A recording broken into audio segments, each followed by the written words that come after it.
और हुआ भी यही। अचानक जब बादल के घर वाले रिश्ता लेकर वर्षा के घर आए तो पापा हैरत में पड़ गए, क्योंकि होता तो अक्सर यही है कि लड़की वाले रिश्ता लेकर लड़के के घर जाते हैं, पर यहाँ तो सब उल्टा ही था।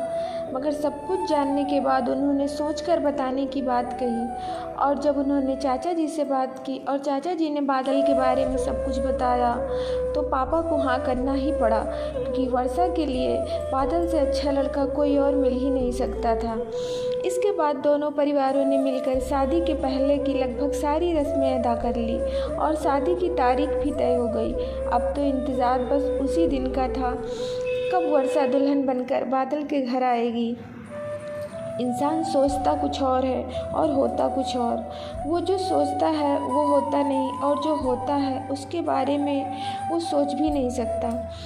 वर्षा और बादल तो बस ये सोचकर बहुत खुश थे कि सब कुछ ठीक हो चुका है, पर आगे भी सब कुछ ठीक होगा ये ज़रूरी तो नहीं। कल किसने देखा है, जो कल अब तक आया ही नहीं। अभी तो सारी रात पड़ी है, उसके लिए आज ही से सपने सजा लेना कहाँ की समझदारी है। पर ये तो सिर्फ हम जानते हैं ना, ये पागल दिल कहाँ समझता है इस बात को। कभी ये बीते कल की यादें बटोरने लगता है तो कभी आने वाले कल के सपने सजाने लगता है। ऐसे बहुत कम ही लोग होंगे जो अपने आज में जीते हैं, जबकि हम सब ये जानते हैं कि न बीता हुआ कल अपना है और न आने वाला कल अपना है। फिर भी हम अपने आप को अपने आज में ही समेट कर क्यों नहीं रख पाते। लेकिन इसमें हमारी कोई गलती नहीं। इन सब फसादों की जड़ तो ये धक धक धड़कता दिल है।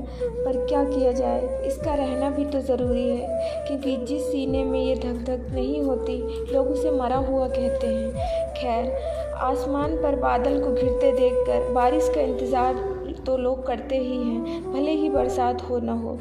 धीरे धीरे शादी की तारीख बिल्कुल करीब आ गई, मगर चंद दिनों पहले ही बादल का अपॉइंटमेंट लेटर आ गया और उसे 6 महीनों के लिए बाहर जाना पड़ा। इसलिए शादी की डेट को और आगे बढ़ा दिया गया। जाने से पहले बादल जब वर्षा से मिलने पहुंचा तो वर्षा की डबडबाई आंखें देखकर तड़प उठा।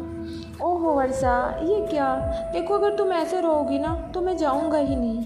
अरे यार, मैं हमेशा के लिए थोड़े ही जा रहा हूँ, बस कुछ ही दिनों की तो बात है, मैं जल्दी वापस आ जाऊंगा। और अगर फिर भी तुम्हें मुझसे शिकायत है तो ठीक है, मैं नहीं जा रहा, पर अभी तो हंस के दिखा दो ना। आखिर वर्षा को हंसना ही पड़ा, क्योंकि यही तो एक ख़ास बात थी बादल में कि वो रोतों को भी हंसा देता था। हाँ, ये हुई ना बात। वर्षा, ऐसे ही हंसती रहना जब तक मैं लौट कर ना आऊँ, और इन आंसुओं को बचा कर रखना उस दिन के लिए जब मैं तुम्हें लेने आऊँगा। बादल ने वर्षा के गाल पर चुटकी ली और उठ खड़ा हुआ और बाय कहता हुआ गाड़ी में बैठ गया। हाथ तो वर्षा ने भी उठाया था, पर शायद मुँह से कुछ कह ना पाई। वर्षा, मेरा इंतज़ार करना, मैं जल्दी आऊँगा। बादल चला गया। धीरे धीरे दिन बीतते गए और इंतज़ार की घड़ियाँ कम होती गई। 2 महीने, 4 महीने, 5 महीने और देखते ही देखते 6 महीने गुजर गए। इन 6 महीनों को किस तरह से हर रोज़ मर के जिया था वर्षा ने। ये 6 महीने तो उस पर सदियों से भी भारी पड़े थे। खैर, अब तो महीनों का इंतज़ार दिनों में बदल चुका था और दिनों का इंतज़ार लम्हों में। उस समय ढल गया जब वर्षा ने ये सुना कि बादल वापस आ रहा है। खुश तो सभी थे, पर वर्षा की खुशी का तो अंदाज़ा लगा पाना ही मुश्किल था। उसके तो मानो पैर ही ज़मीन पर नहीं पड़ रहे थे। बादल को रिसीव करने के लिए सभी एयरपोर्ट जाने की तैयारी करने लगे। वर्षा भी साथ थी। 6 बजे की फ़्लाइट थी। वो लोग वहाँ पहले ही पहुँच गए। सबकी नज़र बार बार घड़ी की तरफ जा रही थी कि कब 6 बजेंगे। वर्षा को तो ऐसा लग रहा था आज घड़ी ही धीरे चलने लगी है, मगर 6 बजते ही घड़ी के साथ साथ वर्षा के दिल की धड़कनें भी तेज़ हो गईं। बस अब तो सभी बादल की एक झलक पाने के लिए बेचैन थे। खैर, बादल तो नहीं आया। हाँ, ये खबर ज़रूर आई कि बादल अब इस दुनिया में नहीं रहा, क्योंकि जिस फ्लाइट में बादल था उसमें किसी कारण आग लग गई।